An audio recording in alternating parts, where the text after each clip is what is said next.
Bienvenidos y bienvenidas a la Guest List, un proyecto creado por Silvia e Isa, que además también son responsables de hacer posible cada año la Gala Afrohispánica. Este proyecto lo hacen para mostrar referentes de verdad para todos aquellos niños y niñas, para que no solo nos vean, sino que sepan qué hemos estudiado, cómo hemos llegado hasta aquí, cuál es nuestra historia.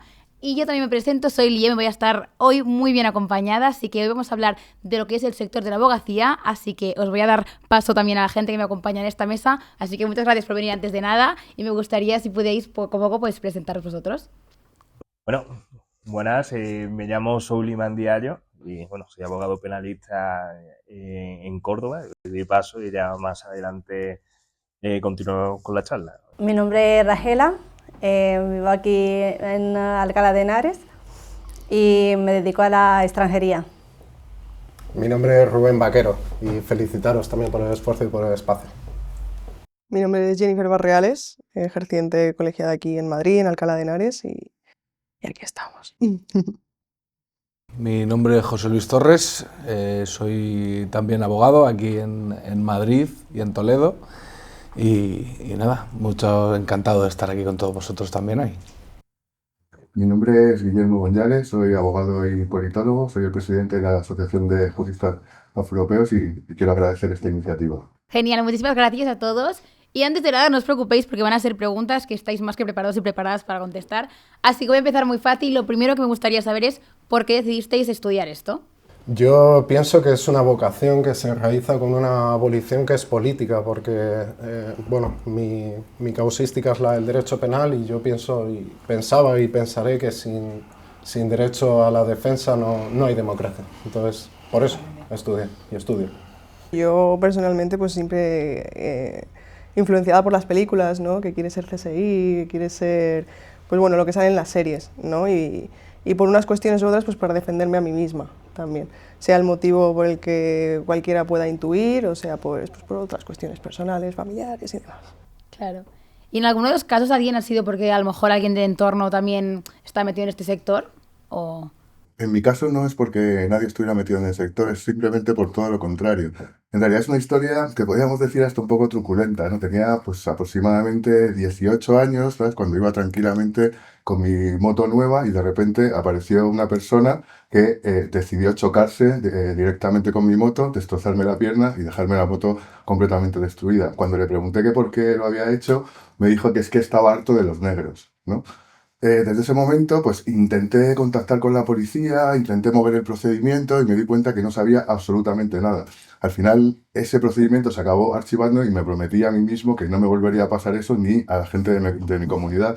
Y así es como decidí estudiar Derecho para que no nos ocurran este tipo de situaciones. Wow. Y además, o sea, como viendo que el caso tuyo viene por esto, ¿crees que realmente ahora que ejerces de esto estás pudiendo cambiar estas cosas que te prometiste a ti mismo intentar cambiar? En la medida de lo posible, sí. La verdad es que en la Asociación de Juristas Afroeuropeos tenemos un consultorio jurídico gratuito para personas migrantes, para personas africanas, afrodescendientes, latinas, para migrantes en general, aunque atendemos a todo el mundo. Y podemos decir que en los últimos 8 o 10 años hemos atendido a más de 3.000, 4.000 personas y hemos arreglado los problemas, no solo los problemas a nivel de extranjería, sino en otros órdenes jurisdiccionales. Entonces, pues la verdad es que sí que la labor que estamos haciendo y que seguimos haciendo está bastante acorde con ese propósito inicial de que no nos volviera a ocurrir la situación que se ha descrito antes. Claro. Y partiendo de también, bueno, de esto que estabas comentando, ¿no? O sea, partiendo de que hay un sistema y que hay muchísimas cosas que nos están pasando también por nuestro color de piel y todo, al momento de ponernos a estudiar esto, ¿en la universidad os sentíais que realmente teníais ahí un espacio? ¿O a lo mejor realmente erais más como visitantes o que no acabáis de encajar ahí por lo que fuera o por la gran mayoría de personas fueran como fueran? Desde mi perspectiva, yo vengo de Andalucía. En Andalucía también, sobre todo en Córdoba, nosotros éramos la primera familia, de las primeras familias que se asentaron allí de procedencia senegalesa, bueno, africana. Al fin y al cabo, ya no solo desde el colegio, te sientes estigmatizado, no tienes tu espacio, lo tienes que crear. Poco a poco vas viendo, y eso es una de las, como Guillermo ha manifestado anteriormente, es una de las causas que te hacen volcarte en estudiar esto, el derecho, porque te has visto abocado a diversas circunstancias de injusticia que hacen que o cojo o tomo yo la rienda de esto, o yo creo que poca gente lo hará. Y al fin y al cabo es crear tu espacio, lo acabas creando, ¿vale? Ah, eso, bueno, eso desde mi perspectiva, ¿vale? Muy bien. No, además es que, o sea, yo también lo pensaba mucho, sobre todo porque al final, como que sí que es verdad que creo que una forma muy importante o muy útil de intentar cambiar ciertas cosas es entrar en ciertos sectores, pero como que la pregunta es sobre todo por saber que a veces como que no es tan fácil, ¿no? A lo mejor un entorno, un sector en el que la gran mayoría de personas son blancas, pues yo que sé, esa adaptación, por eso sí que os preguntaba esto. Entonces, ya también alejando un poquito de aquí, todo el mundo sabe que la carrera de Derecho es algo muy complicado, pero mi pregunta sería si es más complicado lo que es la carrera, es decir, sacarse esta carrera o entrar en el sector a trabajar. Yo considero que no es tanto difícil de estudiar la carrera, sino creo que es más difícil entrar dentro del sector. Por mi experiencia personal, yo empecé hace 3 años a ejercer y me he sentido que no he podido encajar, he estado en el turno de oficio, pero me he sentido que no he podido encajar, no he tenido ayudas, a lo mejor he pedido ayuda a los compañeros y no me han ayudado, entonces he optado por opositar. En cambio, considero que en mi vocación ser abogada y lo he vuelto a retomar. Claro. ¿Alguien más tiene también alguna dificultad así? A ver, partimos de que la abogacía hace 50 años era una profesión sumamente elitista, que estaba reservada principalmente a hijos de otros abogados, a hijos de fiscales, a hijos de jueces. En los últimos años, muchos que venimos de familias humildes hemos podido meter la cabeza en este oficio, pero es cierto que yo siempre lo he comentado con mi compañero de despacho, que es Rubén, que a nosotros nos cerraron muchas puertas. Al salir de la carrera o al empezar a ejercer, nos cerraron muchas puertas, ya sea por inexperiencia, por falta de contactos, por falta de tal. Curiosamente, uno de los primeros que nos abrió las puertas fue Guillermo. Para alguien que empieza a ejercer y no tiene un padrino o no tiene alguien que lo respalde, los inicios son muy complicados y sobre todo los 2 primeros años, que yo llamo la mili, por así decirlo, es estar en un despacho que te exploten, básicamente, sí, se aprovechan de ti, te van a poner en un contexto de mucha presión y mucha gente incluso se va a desencantar de la abogacía. Y si vas por cuenta propia es exactamente igual, va a ser muy duro, pero al final se consigue, se llega. Yo creo que sí. Yo también pondría un poco el punto previamente en la universidad, ¿sabes? En la universidad, en mi época también, ¿sabes? Porque yo llevo ya 25 años de experiencia y estudié pues con el plan de 1950, ¿no? Puedo contar otra anécdota, por ejemplo, de llegar a una clase de civil de segundo año y que el profesor me dijera: la gente como usted conmigo no aprueba, ya puede ir buscando otro profesor, ¿sabes? Un profesor que tenía al lado 2 escoltas de bases autónomas directamente, sabemos qué tipo de organización es esta. Entonces, en mi época fue complicado, siendo una persona de raza negra, terminar esa carrera realmente. O sea, tienes profesores que te evalúan de una forma que igual no es la más correcta, ¿no? Y otra traba que veo es el tema de los másteres. O sea, yo, si tuviera ahora mismo 18 años, empezar a estudiar Derecho, probablemente no tendría la capacidad económica suficiente como para llegar a ejercer como abogado. O sea, si en mi época yo terminé, me colegié y empecé a trabajar directamente, pero ahora te piden tantos requisitos económicos que hay muchísimas personas que no van a poder llegar a ellos realmente. Y al final eso es contraproducente en el sentido de que la mayoría de las personas, o un porcentaje muy alto de las personas que ejercen esta profesión, tienen una ideología concreta y clara, ¿sabes? Y eso debería estar un poco más compensado. Ese es el problema que veo yo a día de hoy en España en este sentido. Es que al final, cabo, lo que has comentado tú, pasar esa mili de 2 años, es muy complicado si no estás trabajando en otra cosa. Es decir, tienes que estar compaginando una actividad. Yo me tiré muchísimo tiempo de esa forma. Bueno, prácticamente yo llevo muy poco en la abogacía, pero en este último año y medio ha dado un boom, pero porque he cogido lo que he comentado antes, las riendas. Yo junto con mi compañero de despacho creamos un despacho, tenemos ahora más de 25 abogados en nómina, es algo, vamos, brutal. ¿Qué pasa? Que todos los abogados que están trabajando, yo ya lo tengo muy claro, es gente que se acaba de colegiar. Gente que se acaba de colegiar y le estamos enseñando. ¿Cometemos errores? Sí, como es por supuesto, pero es gente que aprende y gente que tiene ganas y que proviene de sitios humildes, ¿vale? Se pasa mal, ¿eh? Se pasa mal en la mili. Trabajando en una cosa que vas de paso. Yo, bueno, he trabajado de camarero, de dependiente, de costelero, en 2000 sitios, pero que adquieren unas habilidades sociales que, vamos, que poca gente elitista en este caso puede llegar a tener. Claro, 100%. Además, creo que es algo que está pasando también en cualquier carrera que se quiera estudiar. O sea, ahora mismo yo creo que los jóvenes, o sea, es impensable poder ya ni siquiera pues independizarte de cualquier cosa, pero si encima tienes que compaginarte estudios con todo, al final acabas trabajando de 1000 cosas, sí, que creo que hemos pasado por ahí. Si provienes de un sitio humilde, sí, 100%. Es necesario. Se desprecia la cuna humilde porque desde la propia facultad, cuando yo, por ejemplo, nos tocó vivir el Plan Bolonia, el Plan Bolonia ya parte de una mercantilización de la academia y de lo que debiese ser la universidad pública, que no en vano, hipotéticamente, es una de las raíces troncales, vuelvo otra vez, de la democracia y de la cultura que dice representar, ¿no? Occidental, europea, continental, bla, bla, bla, bla, bla. El primer año ya lo dejó al 80% de la gente que se matriculaba. Eso es muy curioso, porque esas personas que dejan de estudiar no lo hacen porque sea una carrera sin sentido, yo qué sé, algo que no quieres asumir. Y la verdad es que es prácticamente algo que está a un paso a la teología, y os lo pueden explicar el resto también, de que es un absoluto petardo el derecho.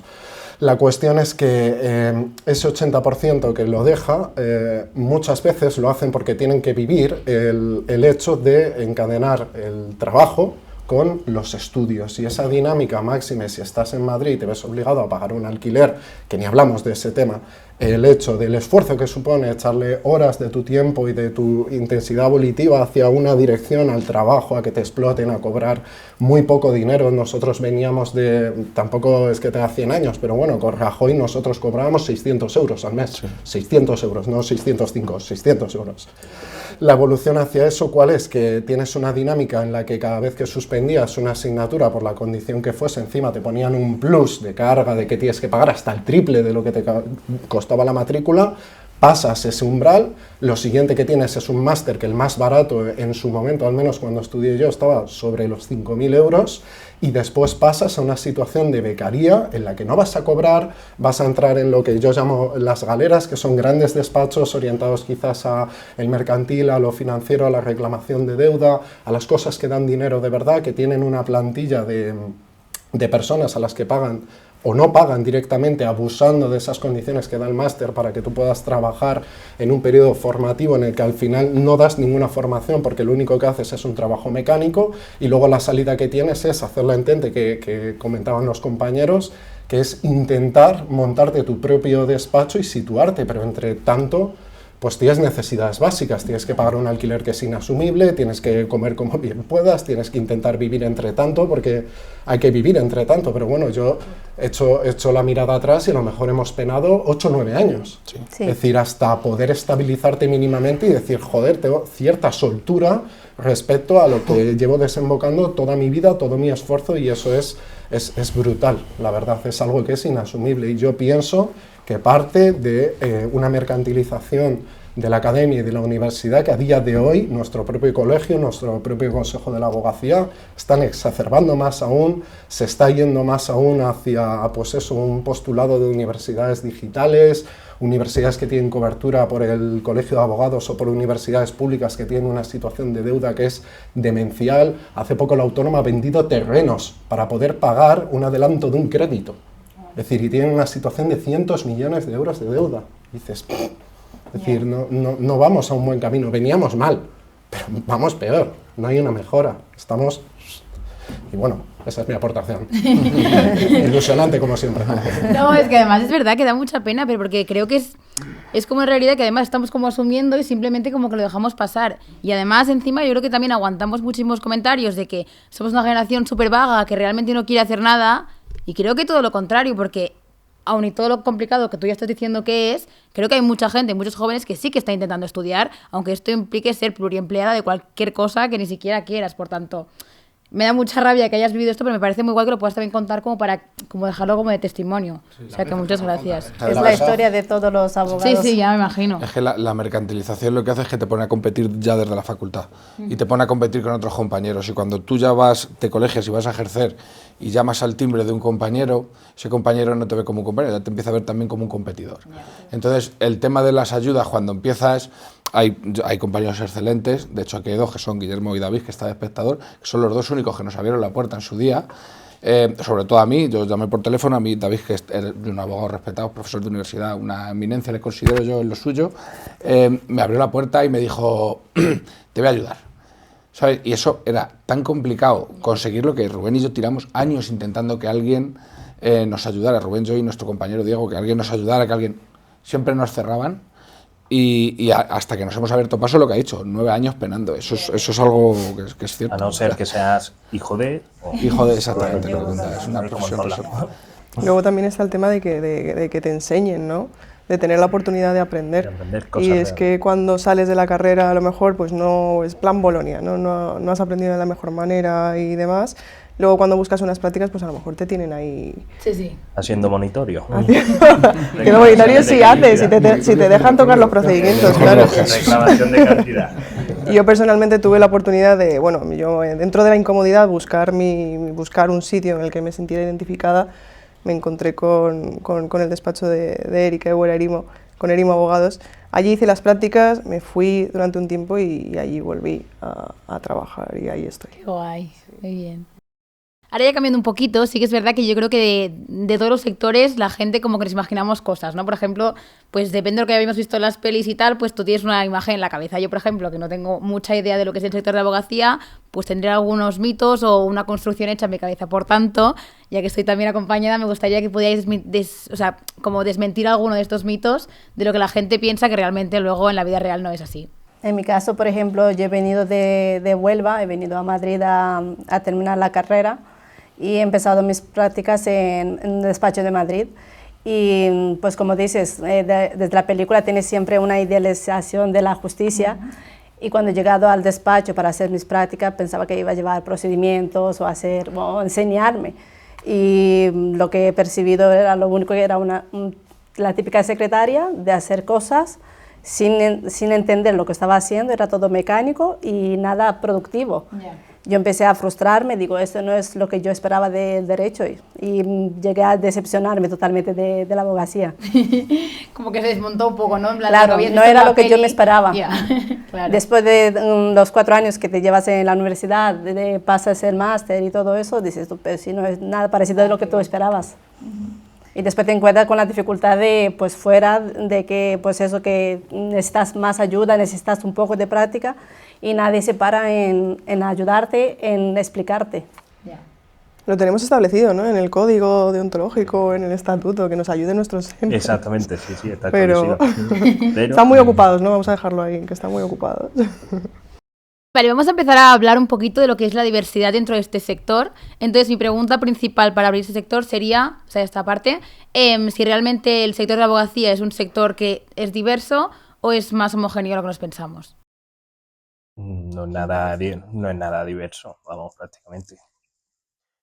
Yo vivo en Andalucía, en Córdoba, soy el único ojo negro de Córdoba, prácticamente, como de decirlo, pero no es nada diverso. De distintas nacionalidades, ya no solo de africanas, sino latinos tampoco, chinos yo no he visto tampoco, pakistaní, Claro, entonces, ¿esto cómo se refleja? Es decir, esta falta de que haya esta diversidad, quiere decir que hay muy pocos de cada uno. Entonces, por ejemplo, ¿alguna situación en la que algún cliente que hayáis tenido haya dudado de vosotros o se os haya puesto en duda vuestra capacidad de hacer este trabajo por vuestro color de piel o vuestro origen? Sí, bueno, te puedo contar una anécdota en ese sentido. Por ejemplo, entrando a los juzgados de Plaza Castilla, ¿no? Los abogados tenemos una puerta concreta por la que entran los abogados, ¿no? Pues que una funcionaria, por ejemplo, decirte que ¿qué haces pasando por aquí? ¿Sabes? Tú tienes que pasar por este otro lado, ¿sabes? Asumiendo directamente que no soy abogado, ¿sabes? O sea, eso te Todo pasa en el diverso, día a día. eso no Y ha pasado, diversidad hay muy poca, ¿sabes? En Andalucía hay menos todavía, pero en Madrid hay muy poca diversidad. Yo aquí sí conozco abogados latinoamericanos, conozco abogados chinos, conozco abogados africanos y afrodescendientes, pero son una minoría en relación. O sea, no sé cuántos abogados habrá ahora mismo en el colegio de abogados. Yo soy el 78.000 y pico, ¿sabes? Habrá 120.000. Pues de esos 120.000, si hay 1.000 racializados, ya serían muchos, entiendo yo. ¿Y crees que, por ejemplo, ser negro y abogado te acerca más al cliente que tú tengas o te hace al contrario, tienes que demostrar como mucho más lo que tú sabes? Depende del cliente que tengas realmente, claro. O sea, yo al final tengo una asociación en la que atendemos a personas africanas, afrodescendientes y racializadas, y eso me acerca mucho más al cliente, y realmente los clientes prefieren que les atienda en muchos casos, ¿sabes? Y te lo dicen y te lo escriben y te hacen notas y reseñas en ese sentido, sí. Pero hay clientes Pero también está lo contrario, claro, cuando le tocan abogados no racializados, o sea, si he tenido alguno que, hablando por teléfono, oye, en realidad yo soy negro, y se acabó, ¿sabes? Se acabó el cliente en ese momento, ¿sabes? Alguna vez me ha pasado también. Joder, y además, siendo tan pocos como en este sector, que también es un poco yo creo que el propósito de este proyecto, ¿sentís como esa responsabilidad de realmente ser referentes? Es decir, si de 120.000 que me has dicho más o menos que deben haber, pues deben haber como unos 1.000 más o menos, no sabemos. Como vosotros siendo de estos pocos, ¿sentís como esta responsabilidad a ojos de, yo que sé, niños más pequeños o generaciones que vengan ahora? Yo creo que lo primero es ser referentes de nosotros mismos, o de nuestros mini-yos, ¿no? Claro. Cuando éramos. Y ya a partir de ahí, pues sí, trabajar si tenemos esa ideología que creo que deberíamos, ¿no? Ese propósito, pues trabajar sobre ello y veremos los resultados. Pero claro, tenemos que hacernos ver, tenemos que trabajar bastante y... Sí, 100%. Además, yo porque creo que es como muy complicado, sobre todo cuando somos niños más pequeños, el poder imaginarnos en algún cargo en el que no nos vemos. Entonces, ¿qué mensaje, por ejemplo, vosotros podríais darle a estos niños y niñas que a lo mejor no han visto abogados negros o abogadas negras y nos han visto ahí, entonces no se imaginan que pueden llegar a ser esto? ¿Cuál sería el mensaje que alguno de vosotros podríais dar a estos niños y niñas en el momento que vean esto? Vamos, yo diría que apunten alto, que pueden ser lo que quieran. Un Estado de derecho, un Estado que tiene libertad de acceso a la educación, a todo prácticamente, hasta cierto punto. Después te lo tienes que currar. Pero que apunten alto, ya después vendrás. Bueno, yo quería ser juez, así que 3 años opositando para ser juez. Y al final no se pudo dar porque porque lo tenía que compatibilizar con el trabajo y acababa con la cabeza, pues, imagínate. Ya imagino. Que apunten alto y ya vendrán las cosas. Pero que con perseverancia y disciplina se consiguen las cosas. Muy bien. ¿Alguien más tiene algún otro? Pues eso, que con trabajo y esfuerzo se puede realmente, que va a ser duro, que van a tener que trabajar mucho, que van a tener que trabajar probablemente más que otros, pero al final del camino se suele conseguir, se puede conseguir. Yo considero que este paso que se está haciendo hoy va a ser un punto de inflexión para los que vengan después. Ya se está luchando contra ello y ya se está poniendo en marcha este proyecto que va a ayudar bastante a los que vengan después. Gracias. No, yo creo que es muy importante, además, eso que podéis hacerlo vosotros. Entonces, dicho esto, sí que pasamos ya a lo que sería el siguiente bloque. Vamos a hablar un poquito de lo que sería como la justicia y la realidad como social. Entonces, mi pregunta es, ¿la justicia ahora en España cómo está? ¿Está lenta? ¿Está colapsada? ¿O más o menos cómo funciona todo esto? ¿En un sentido de administración de justicia? Sí. ¿O de la justicia como...? De la justicia en general, como a modo social. La justicia en abstracto no existe, eso al menos yo lo valoro así, yo valoro el derecho como el derecho punitivo porque soy penalista.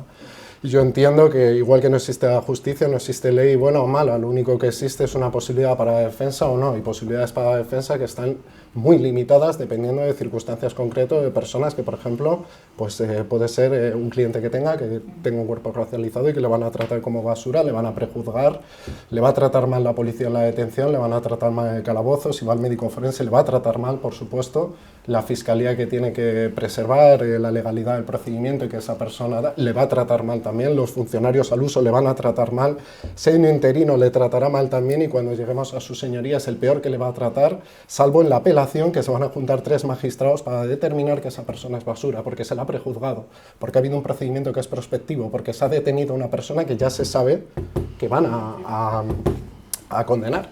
Entonces tienes que entrar a esa dinámica, y esa dinámica no es un albur en el que acabe pues con un halo de luz en el que tienes un sentido de la justicia y puedas clamar al cielo que jamás volverás a pasar hambre como en esa peli, ¿no? La cuestión aquí es que no te pisen, Es decir, entrar en una dinámica que al menos en mi perspectiva, que es la penalista, insisto, entras en un procedimiento que quizás hay personas a las que tratan como personas y hay personas a las que pisan como insectos. Y eso es muy importante porque mide todo lo demás, ¿no? El típico silogismo este del pastor luterano con los nazis, de primero fueron a por tal y no hiciste nada, después fueron a por tal y no hiciste nada, ahora vienen a por ti y ¿qué haces? Y eso es una cuestión a concienciar también. Hay un papel muy importante, pero no es un papel de cara a preservar un Estado social y de derecho, que para mí existe en un papel y poco más. Si hay una cuestión marco, si hay sitios que son peores, mejores, deberemos de valorarlo, no lo sé, pero aquí es una cuestión de tener un espacio para poder preservar una realidad, un principio de realidad respecto a que esta persona, a la cual se le ha prejuzgado, siendo un principio antagónico al procedimiento penal desde Beccaria, a lo mejor, que estamos hablando de Renacimiento, cuando se hacían, pues yo qué sé, las estatuas y cuadros que admiramos tanto, pues ahí también se basamentó que una persona pues no podía ser juzgada por cómo piensa, que una persona no puede ser juzgada por lo que es, tiene que ser juzgada por lo que hace. Y eso hoy en España, en febrero de 2026, sigue pasando. Entonces, pues ahí está la dinámica de intentar confrontar con eso.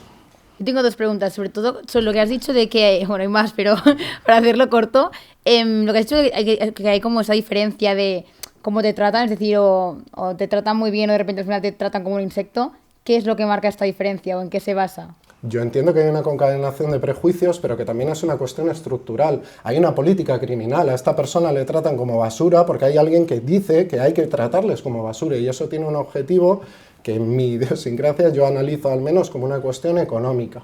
Es decir, hay personas que están dentro y personas que están fuera. Hay personas que son ciudadanas y personas que son subciudadanas. Pero no es subciudadana porque sí, es porque ese intento de ciudadano, lo que quieras, es decir, es que yo no me voy al contrato social porque también aborrezco absolutamente todo lo que tiene que ver con ese dote de ciudadanía per se, porque sí, para mí los derechos es una cuestión de acción, es una cuestión de que se pueda materializar en algo, es una cuestión de que tú puedas tener una cobertura de cara a una situación y que no te pisen, insisto, si es que va a lo mismo, que te respeten como persona.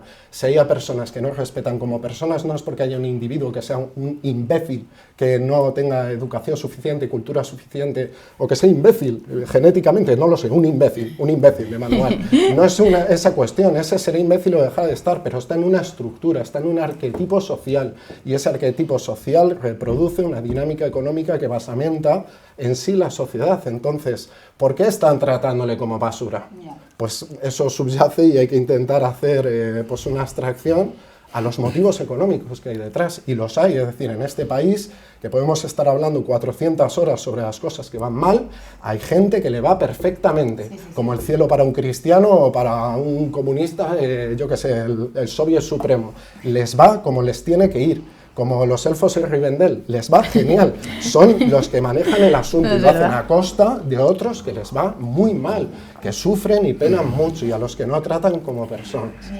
Y sobre lo que decías de que al final se te tendría que juzgar por lo que has hecho y no por lo que eres, que no es lo que está pasando a día de hoy, ¿creéis que hay esperanza de que esto cambie, o tiene pinta que ya se va a quedar como así establecido? Porque al final estas cosas como que sí, no se dicen, sí, a día de hoy sigue pasando, pero como que tampoco hay mucho revuelo, como que parece que nos estamos conformando con ello, o que no vaya a haber esperanza de que esto pueda llegar a cambiar.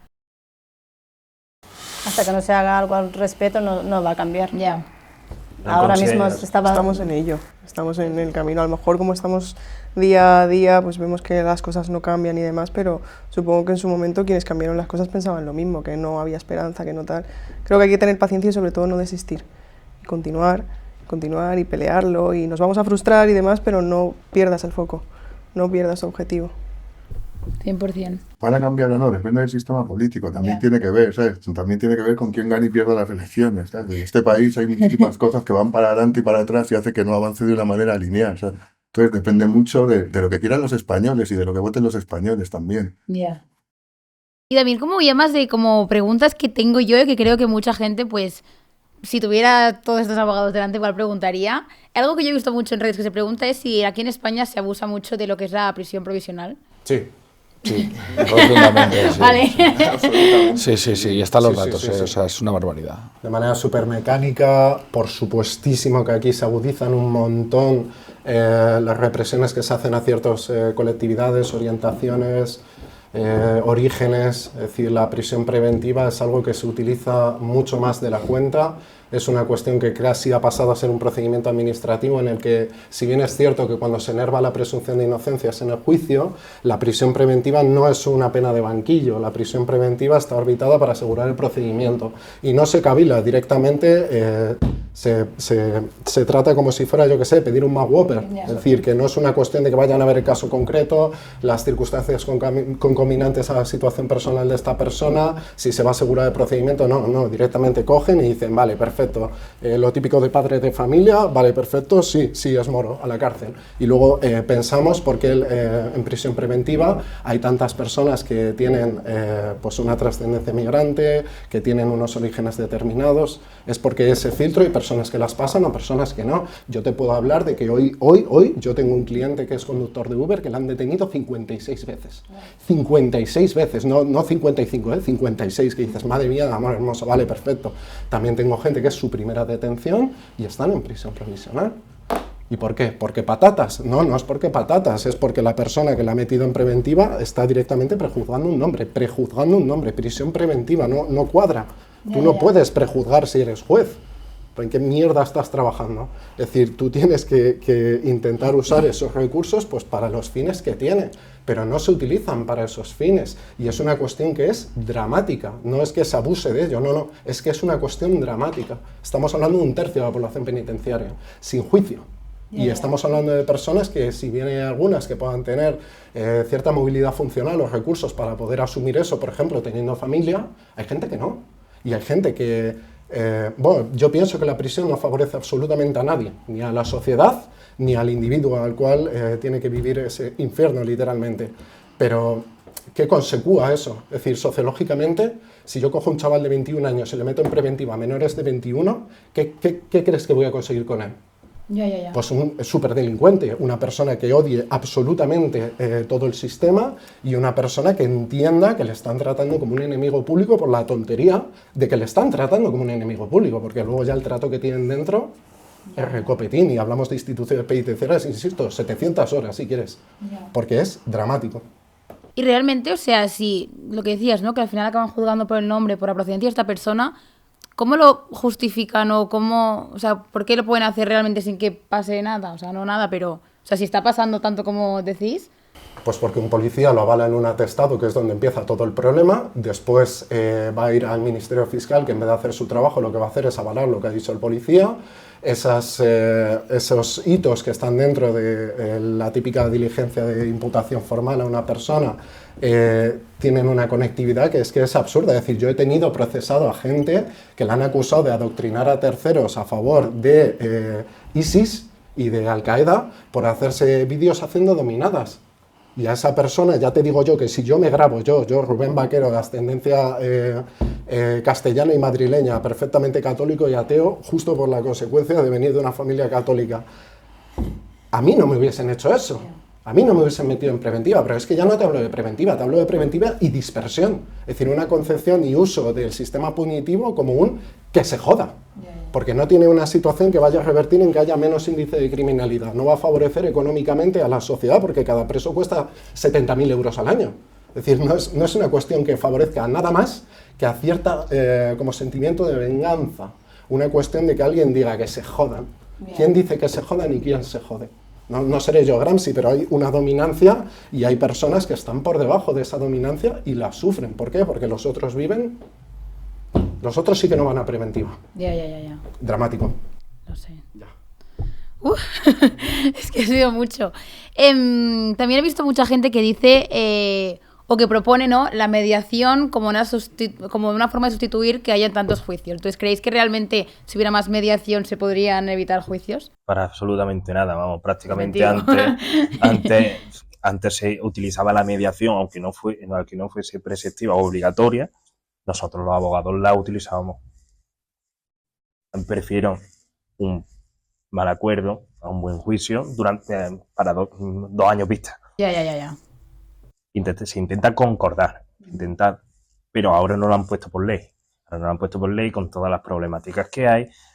Un absurdo, pero vamos que no. Pues queda muy desmentido. Es que lo había visto por ahí, pero nada. Sí, claro, no, es que la nueva ley te impone intentar llegar a un acuerdo y muchas veces nos hemos visto, yo creo que todos, en el contexto de que hay dos partes con las relaciones absolutamente quebradas, rotas, y te vas a ver en la obligación de volver a comunicarte para insistir en algo que sabes que no... Y es un requisito, y al final se convierte en un requisito de admisibilidad, sin más, como el antiguo subsanar copiar de la demanda, aportar la copia de la demanda, pues acreditar, exactamente. Y que lo hayas hecho bien. Como Exacto. no lo hagas bien, ahora te lo admiten, tienes que volverlo a hacer, y garantizas más luego. Habrá unos datos dentro de un par de años que veremos si esto ha sido efectivo, pero yo creo que la gente llega más a un acuerdo por no verse en un procedimiento de 3 años, que debería resolverse en 6 meses, que por la voluntad real de llegar a un acuerdo. Yo, por ejemplo, en la jurisdicción laboral se llegan a muchos acuerdos en conciliación previa, porque le tienes que explicar a tu cliente de si vamos a juicio, has de saber que van a señalarlo para dentro de 1 año y medio. Y si todo va bien y no recurren y se gana, igual cobrar dentro de 2. Entonces calculas y dices, pues oye, me viene mejor pues llegar a un acuerdo. Pues eso es un poco. En este caso la empresa, dice, mira, pues si te tengo que dar 5, pues te doy 3. Y se lo explicas a tu cliente. 3, si no van a ser 5 dentro de 2 años. Pero 5 dentro de 2 años no compensa. Entonces, para cerrar este bloque, lo que voy a hacer es terminar con esta pregunta, con lo que yo me gustaría saber cuál es la diferencia real en la justicia que va hacia los ricos y la justicia que va hacia los pobres. Sí, me he imaginado, ¿eh? ¿Querrías contestar? Por supuestísimo que sí. El 83% de los presos en España están por 5 delitos. Y esos delitos, quien no vea una consideración de ellos sociales, que está viendo aquí un rinoceronte, son 5 delitos que podemos hablar del hurto. ¿Te suena quién suele hurtar? Es decir, lo típico de han pillado robando a una persona, yo qué sé, unos yogures, unos pañales, etcétera. Y las empresas que hay detrás de que se legisle, y el hurto ahora, por ejemplo, con relación a los delitos leves, el PSOE y el PP han hecho un pacto para que se estipule una reincidencia y esa persona que robaba pañales vaya a prisión. Los daños repercute en cuando yo, por ejemplo, hago un hurto o hago un robo puede ser haciendo un daño en un objeto, ese objeto mueble ya va a compatibilizar un delito. Hablamos, por ejemplo, de una ocupación y romper una ventana. ¿Quién ocupa casas? Pues tampoco los ricos normalmente. Bien, perfecto. El otro es robo, que sería juntar un poquito ambas dinámicas o meterle violencia y tal, pero bueno, sabemos perfectamente cuál es. El otro va a entrar en cierto menudeo respecto a delitos contra la salud pública que están asociados, incluso en el Código Penal, están tipificados como tal, como menos graves, que entran en una dinámica de menudeo que también participan ciertas personas y, en definitiva, todo este sesgo está orientado a un sector de la población. Pero desde los años 70, no yo soy un gilipollas, pero desde los años 70 gente que era muy inteligente caviló en Europa una dinámica que entendieron como delitos que eran económicos y crearon el derecho penal económico a través de una escuela que pienso que era la de Stuttgart, si mal no me falla la cabeza, en la que se propuso un código que era alternativo porque ni siquiera el código penal básico, los principios generales del derecho, etcétera, servían para ese tipo de delitos, porque ya no hablamos de un delito que sea única y exclusivamente por una oportunidad, en un sentido de oportunidad de joder, es que no ha tenido otra y necesitaba sobrevivir, sino es una oportunidad que nace de una especialización. Tú puedes coger a, yo qué sé, a José Luis, meterle un tortazo y es un delito de maltrato de obra, pero para que a José Luis le hagas una estafa digital cualificada con un abuso de confianza utilizando una vertebración que es que José Luis es un empleado tuyo en una empresa, entre otras cosas tienes que tener formación, una empresa, ese cargo, hablábamos antes de la dinámica de personas normales y señoritos, ¿no? Y como hay una gran masa social que está preterida respecto a gente que es dominante.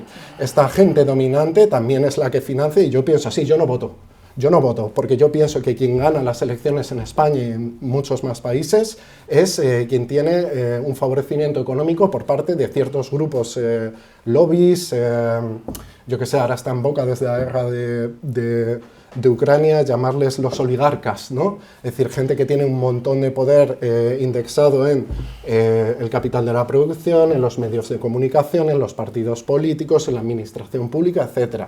Esas personas económicamente, decía Winston Churchill, que decía nuestro queridísimo Mariano Rajoy, la economía es todo, amigos.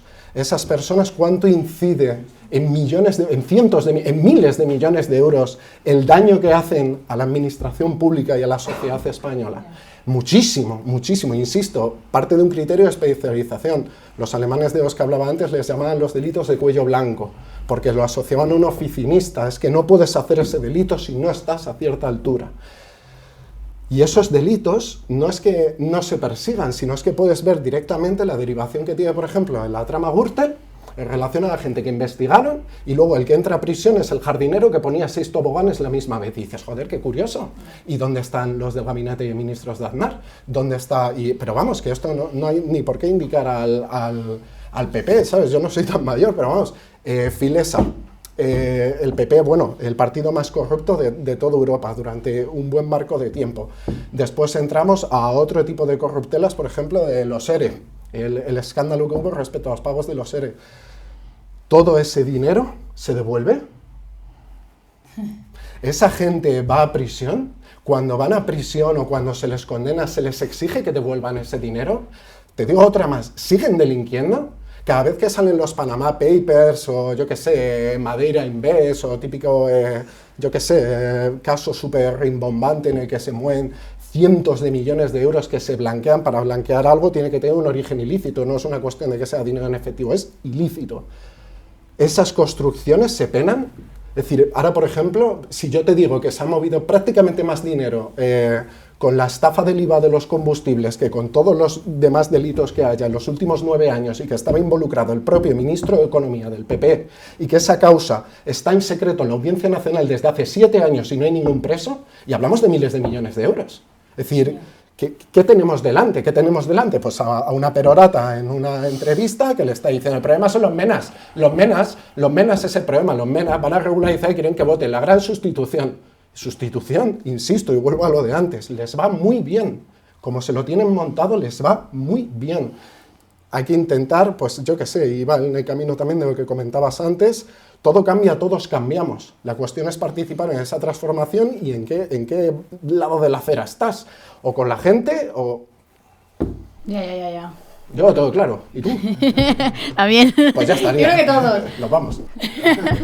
No, pero es verdad, y además, como que yo hay una cosa que a mí me sorprende mucho porque yo creía ilusamente que todo el mundo tiene como esta parte de sentido crítico al momento de analizar cosas como lo que acabas de decir, ¿no? Que tiene un sentido y que te das cuenta de que realmente lo que te quieren vender es lo que les funciona a ellos y que te van a poner el foco en otra cosa, ¿no? En otros grupos y tal. Pero ¿sabes lo que pasa? Que es que no es ni así. O sea, yo, en el entorno que yo tengo 20 años, ¿no? Pues la gente de 20 años de mi entorno, o un poco más lejano, porque amigos míos por suerte no son, ni siquiera o sea, no son capaces ni de analizar esto, ¿sabes? O sea... Pero es normal. Imagínate que te bombardean continuamente. Yo qué sé, yo tengo 32 años, como 32 soles. Yo cuando era pequeño a mí me bombardeaban continuamente con las bandas latinas, el machetazo, las bandas latinas. Eso entra dentro de una cadena en la que el PP de Esperanza Aguirre, que era el albur de progresismo y la democracia, pues junto a delegación del gobierno, yo creo que llegaron a parar, y lo he visto en causas de bandas, etcétera, a 34.000 chavales empotrados contra una pared por ser latinos. Ya. ¿Por qué? Porque juegan con esos miedos y con esos sentimientos de la gente, porque es mucho más fácil racionalizar tu situación en vez desde una perspectiva crítica, como bien has dicho, señalando a otro que por culpa de ti, mi padre tiene una jubilación de mierda, y dices, eso no puede ser así, no puede ser así teniendo, yo qué sé, rey. Es que no puede ser así. Yo veo a Froilán y digo, ¿Froilán o el Mena? Es que no me lo puedo creer. Yo no me lo puedo creer, pero lo entiendo porque continuamente les están bombardeando en ese sentido. Y es una cuestión de oportunidad. Si yo no tengo recursos para poder tener una perspectiva crítica y entender cómo funciona algo, ¿cómo mierda lo voy a entender? ¿Por generación espontánea? Pues no lo creo. Ya. Pero que es algo que habréis experimentado, ¿sabes? De que os pongan, si ahora mismo yo cometo un delito o robo 50.000 euros y me ponen en esta misma mesa al lado suyo, hay una masa de personas en este país que le van a señalar peor a él que a mí. ¿Sabes? Y eso lo habréis notado. Porque yo me voy a temas un poco más de andar por casa, ¿no? Al final, una persona racializada, una persona que acaba de llegar a España, ¿no? Si tiene un problema, hay muchas posibilidades de que no pueda contratar un abogado. Los abogados son caros, ¿sabes? Realmente, porque hacen un trabajo muy completo, realmente. Entonces, hay que ver cómo está el turno de oficio. Al final, yo entiendo que es una completa farsa en la que te están diciendo que tienes abogado, ¿sabes? Pero tienes un abogado que en el 95% de las veces es que no te está defendiendo realmente. Y está haciendo el paripé simplemente para llevarse un poquito de dinero, ¿sabes? Y no vas a estar defendido. Después, la justicia tiene mucho que ver con la economía que tengas. Realmente, tú puedes fabricar y generar pruebas si tienes dinero, puedes pagar peritos, pues si tienes dinero puedes hacer muchísimas más cosas realmente. Entonces, la justicia y el dinero están completamente ligados. O sea, estoy hablando a nivel diario, ¿sabes? De lo que le ocurre a las personas que tienen un juicio, que tienen un problema. Eso es así. A mí, por ejemplo, no me gusta hablar más de los compañeros, pero el juego de las conformidades. Exactamente. Para hablar en llano, en muchos estilos de procedimientos hay determinados letrados que cierran los procedimientos previamente, conformando y obteniendo una rebaja para lo que es el investigado. Pero en ese caso hay muchas veces que no le es viable o no le es viable para su situación. Muchos casos de extranjeros que a lo mejor necesitan renovar y que en sí no son culpables y hay abogados que conforman. ¿Por qué? Porque cobro el procedimiento aquí en vez de 2 años. Ya. ¿Me explico? Y no le cuento a mi cliente que si conforma, luego no va a poder renovar y va a tener unos problemas enormes para poder regularizarse, claro, para poder continuar con su vida, sabiendo que esa persona es inocente. En muchos de los casos sí que se podría demostrar que si lo pusiera un abogado privado lo haría y podría conseguirlo relativamente fácil encima. Sí. Yo creo que a lo mejor que si nos van a llegar a escuchar o lo que estamos hablando aquí parece que estamos defendiendo únicamente al delincuente, porque muchas veces es todo estructural lo que le lleva a hacer ciertas cosas, a cometer errores, a lo mejor ha sido un malentendido o se ha tenido que dejar llevar y otras veces también pues defendemos al que le han puteado, ¿no? Lo siento por decirlo así.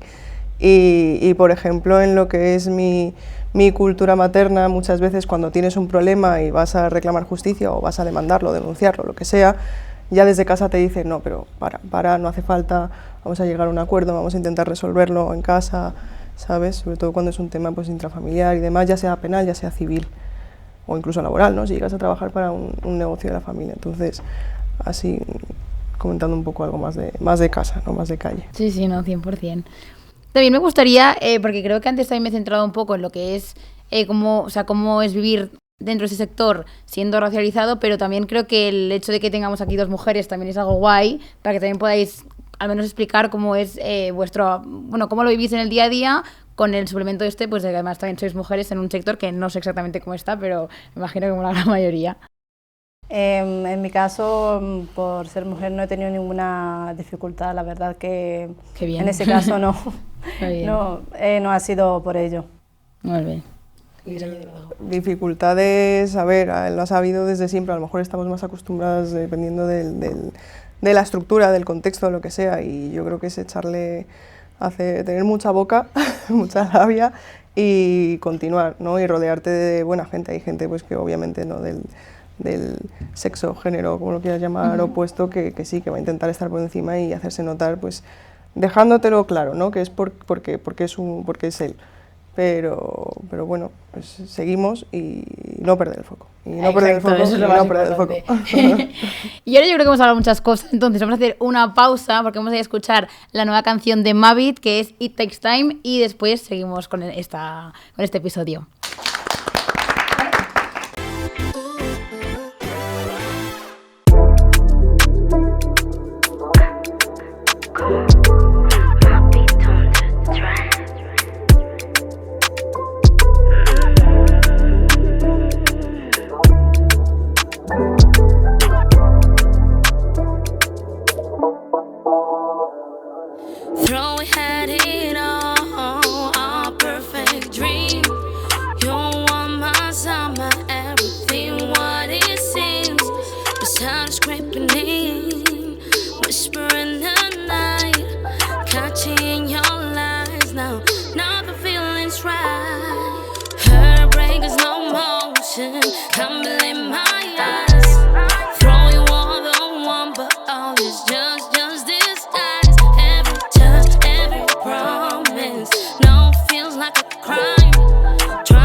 You play your game, but I don't want it.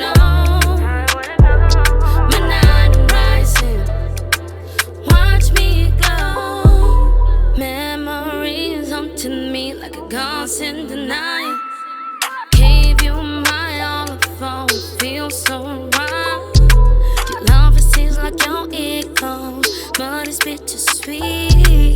Now I'm left here standing, feeling incomplete. Her break is slow motion, coming in my eyes. Throw you all the one, but all is just distance. Every touch, every promise, no feels like a crime. Try to heal, but baby, here take your time. Take time to mend the set to the heart. This is a fast, baby, falling apart. You play your game, and I don't wanna know.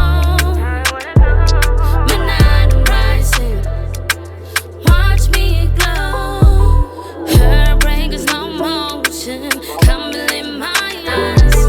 Throw you all the one, but all is just distance. Every touch, every promise, no feels like a crime.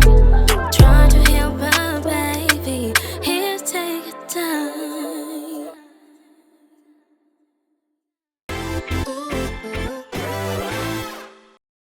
Ahora sí, gracias Mavit por esta actuación y nosotros seguimos ahí con este episodio y creo que es muy importante, antes de terminar hablar de esto, vamos a hablar un poquito de lo que es la regularización y vamos a desmentir muchos mitos porque quién mejor que estos abogados para realmente decir las verdades y ponerlas sobre la mesa. Por lo tanto, hay muchísima gente que dice que se están regularizando a personas, a inmigrantes, para conseguir votos y todas estas cosas. Por lo tanto, ¿qué podéis decirles? ¿Cómo podéis desmentir esto? ¿Y qué información podéis dar a nosotros como abogados? Bueno, que es prácticamente falso. Es que la votación, vamos, ya no solo tanto las autonómicas como las nacionales, es prácticamente imposible que gente que se haya regularizado en esta regularización extraordinaria lo puedan llegar a realizar. Otra cosa serían las locales, ¿vale? Pero siempre y cuando haya un convenio bilateral, tal y cual. Pero en ese caso tampoco es relevante. Uh-huh. Entonces las personas realmente no pueden votar. No pueden votar. Por tanto, se desmentiría el bulo que dicen que estas personas las traen para que voten. Totalmente. Claro, no solo no pueden votar, sino que para votar tendrían que ser españoles. Para ser españoles, según el Código Civil, tendrían que esperar determinados plazos. El plazo general son 10 años realmente. No, después hay un plazo de 2 años para determinados países, iberoamericanos, Filipinas, Guinea Ecuatorial, Brasil, pero son 2 años. Hay un plazo más corto de 1 año si estás casado con un español realmente.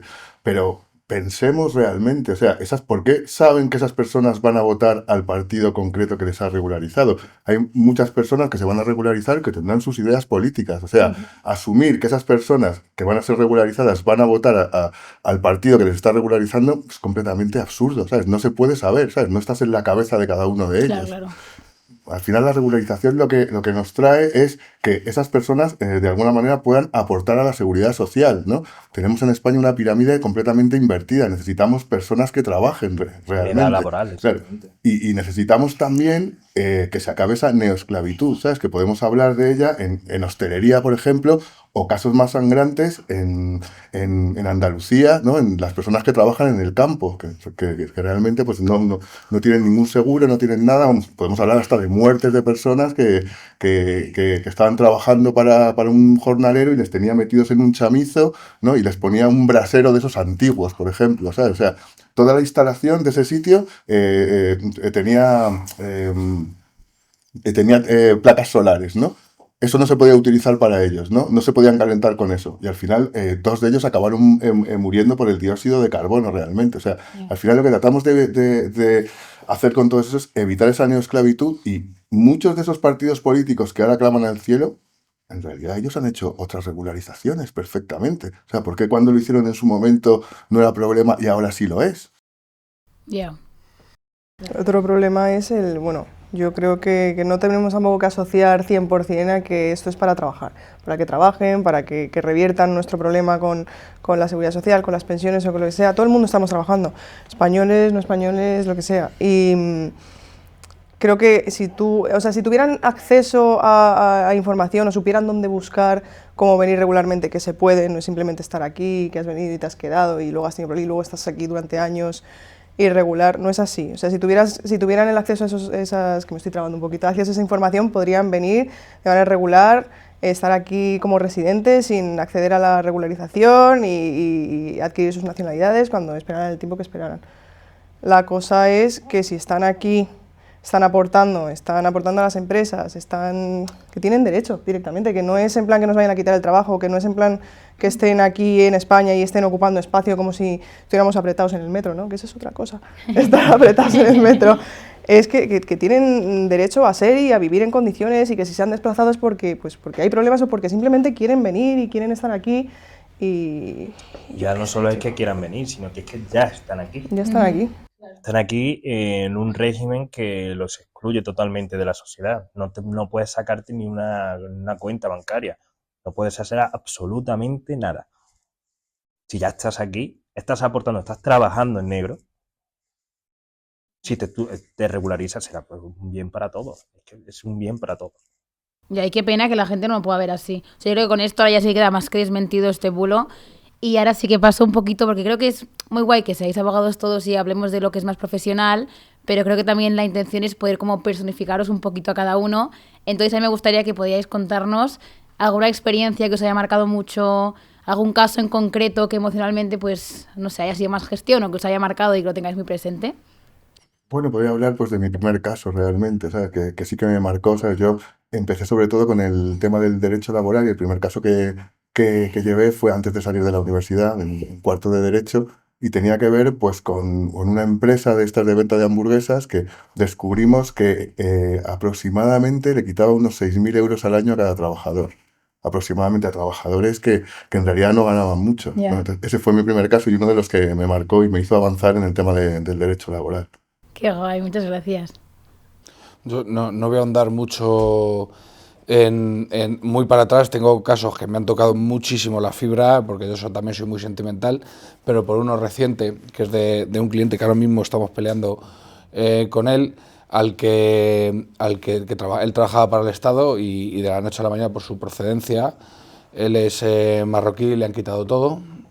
Es de ascendencia marroquí, pero él es nacional español, es curiosamente nacido en España, y le han echado, le han quitado todo, le han quitado el trabajo, le han quitado la identidad, le han despersonalizado y le han despersonalizado abiertamente diciendo que es por ser marroquí, cuando él se ha planteado un dilema, el que ha dicho, si es que yo tengo ascendencia marroquí, pero no soy marroquí, soy español. Y me están echando de un trabajo diciendo que soy marroquí. O sea, ya lo grave que es eso. Y luego ya la persecución que le están haciendo después de echarlo por recurrir, por intentar, está siendo una lucha dura que vamos ganando de momento. Y si me está viendo sabe de quién estoy hablando, no voy a decir su nombre, pero vamos a perseverar y seguramente acabaremos venciendo. Oh, espero que sí, por favor. Jolín, gracias por contarlo. Yo de estos casos emocionales no quiero entrar porque entonces ya me pongo nerviosa, empieza a temblar todo, ya lloro, ya todo, ¿no? No pasa nada. Pero, no sé, clientes, ¿no?, que te marcan también, ya no solo casos. En este caso, para mí, entre un poco de ansiedad por la situación, porque se vuelven a meter en líos o lo que sea, y jolín, que soy y gracioso, ¿no?, y que te los llevas, ¿no? Ya, no sé.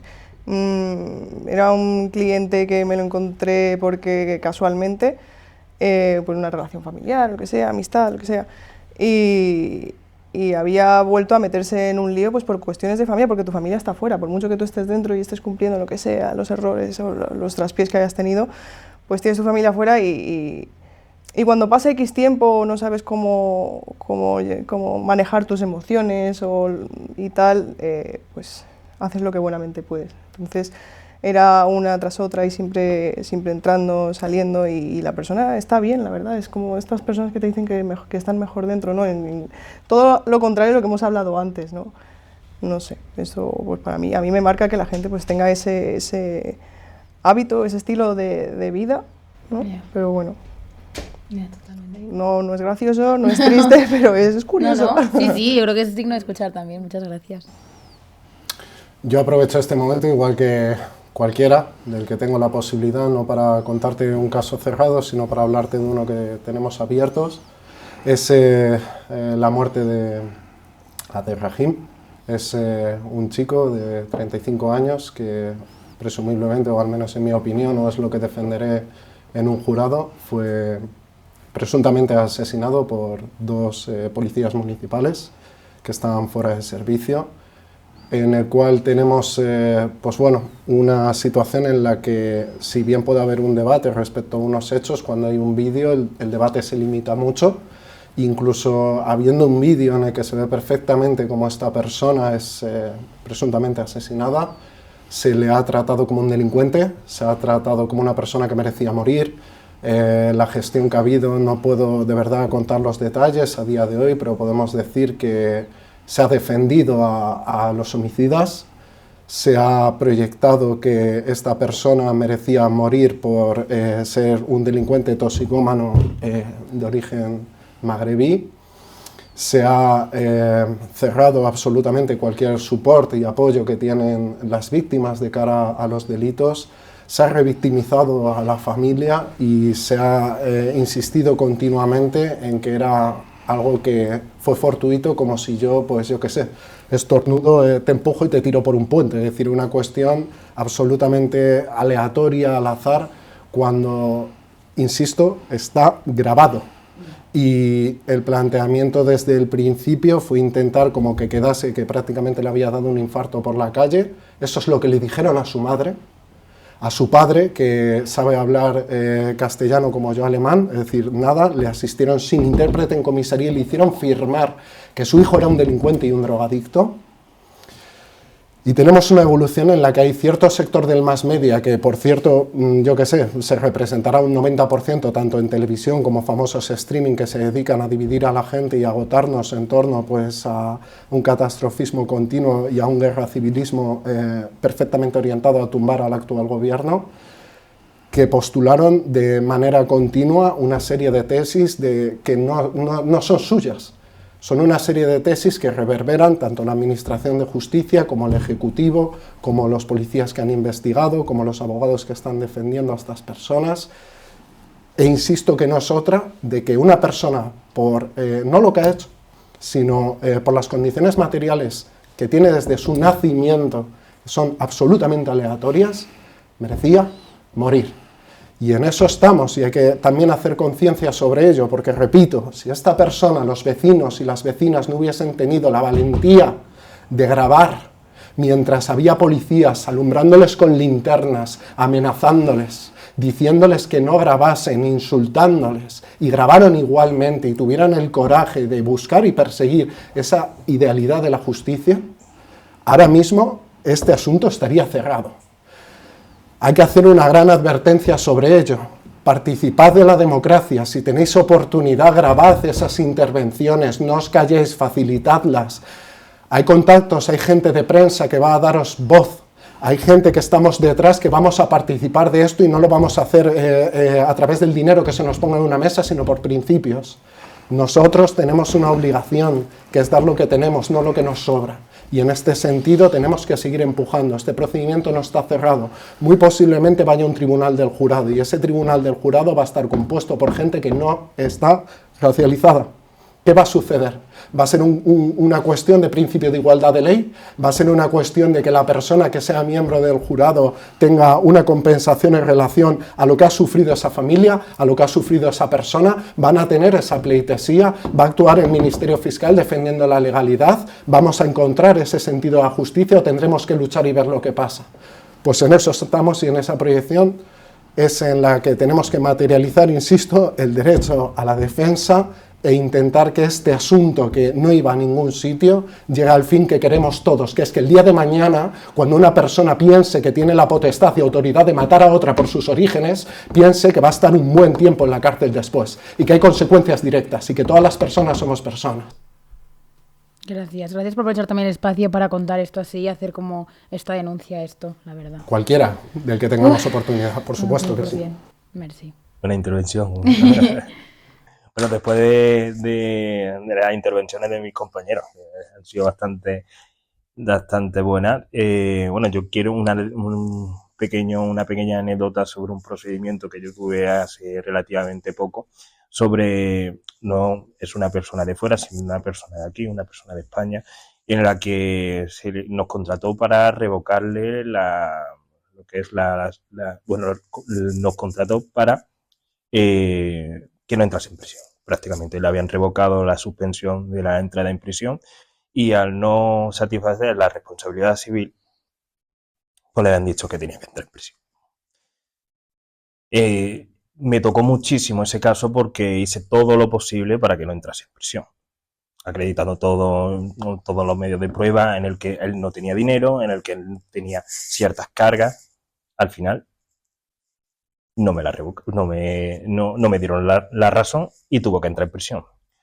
Es cierto que antes de todo eso hice todo lo posible para darle una solución real. En este caso lo interné en un centro de internamiento social. Él se encontraba ya en búsqueda de captura, pero me lo traje desde un sitio hasta mi provincia. Y después ya posteriormente de haber estado dentro de ese centro de internamiento social, ya la Junta determinó que estaba cumpliendo la pena y al final pues al tiempo obtuvo la pulsera y volvió a casa. Al final perdí, pero gané una solución. Tuve una solución real a mi cliente y eso verdaderamente cuando obtuve la respuesta me alegré muchísimo. Claro que sí. Gracias también por compartirlo. Muy bien, muchas gracias a todos, sobre todo por estar aquí y además compartir experiencias que al final pues son de cada uno, y creo que es muy guay porque ya no solo porque quien lo escuche aquí de nuestra edad y tal, sino para esos niños y niñas pues que os puedan ver y os puedan personificar y puedan conoceros al menos este poquito con esta entrevista, así que agradeceros en primer lugar. Y antes de terminar vamos a hacer como una especie de juego, que son como unas preguntas rápidas, es decir, no da pie a que expliquéis muchísimo, pero simplemente es como esto o aquello de ciertas cosas. Entonces iré en orden, iré preguntando así, si os parece bien, y ya terminamos. A ver. Vale, empiezo contigo, ¿ok? Tenemos civil o penal. Tengo que elegir entre una. Elegir, exacto. En mi caso, civil. Vale. ¿Juzgado o negociación? Negociación siempre. ¿Cliente sincero o cliente listo? Cliente sincero. ¿El plazo más estresante? No sé si es más complicado. Tampoco me pilla muy bien a mí. Como penalista no. Vale, un mito rápido sobre los abogados. El más común, que se te venga a la cabeza. No se me ocurre nada bueno, la verdad. Son todos coca y no. No era una broma.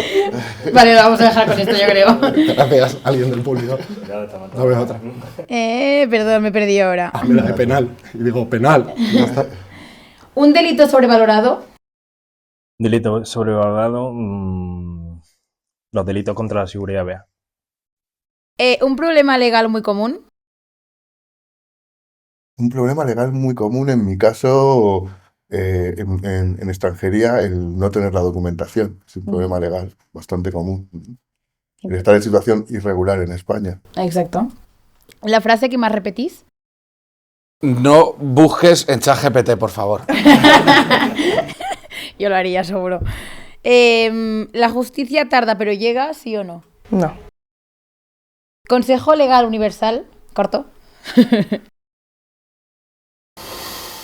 Ni idea, espera, vale, ¿serie jurídica realista o fantasía? Fantasía. La mayoría son así, ¿no? Yo creo. No veo series de abogados, la verdad, no me caen bien. Es que hay muchas, pero... ¿Volverías a estudiar Derecho? Sí. Y... Bueno, esto yo creo que todo el mundo que conteste uno cortito. Un mensaje a tu yo de primero de carrera. Cortito. No te creas que la justicia existe como te están explicando en la universidad. Es algo más complicado. Gracias. José Luis, al final se llega. Y no fumes tanto, si es posible, por favor. Que al final... Ay, me veo. Pues yo qué sé. Créeme que lo vas a conseguir. Paso corto, vista larga y mano dura. Apuntalejo, disciplina y constancia. Ahora sí, ya terminamos este episodio, así que agradeceros por estar aquí y ya también os despido. No sé si queréis decir alguna última cosa antes de darlo por terminado ya. Agradeceros a vosotros esta oportunidad y esperamos que la difusión sea lo más grande posible. Gracias. Gracias al equipo. Muchísimas gracias al equipo de Afrohispánica por habernos invitado y tener esta oportunidad de compartir esta gran experiencia con otros letrados que tengan la misma trascendencia y ascendencia que prácticamente yo. Muchísimas gracias. A vosotros. Así que ahora ya sí que sí, de nuevo agradezco a Silvia Ariza e Isabel Ruiz, las creadoras de este proyecto de la Guest List, y os dejo con esta actuación de Mavit con la canción Drop It Low del nuevo álbum que sacará dentro de muy pronto. Así que ahora sí, ya está hasta aquí y nos vemos en el próximo episodio. Yeah. If they talk, let them talk. Tonight we don't care. DJ, turn it up. The praise to love yourself, every curve, every scar. But the whisper of tables about who you are. Scrolling, scrolling, fading on your name. Sweet little smile with the sharp in the blame. They say be free, but the mess in your ways.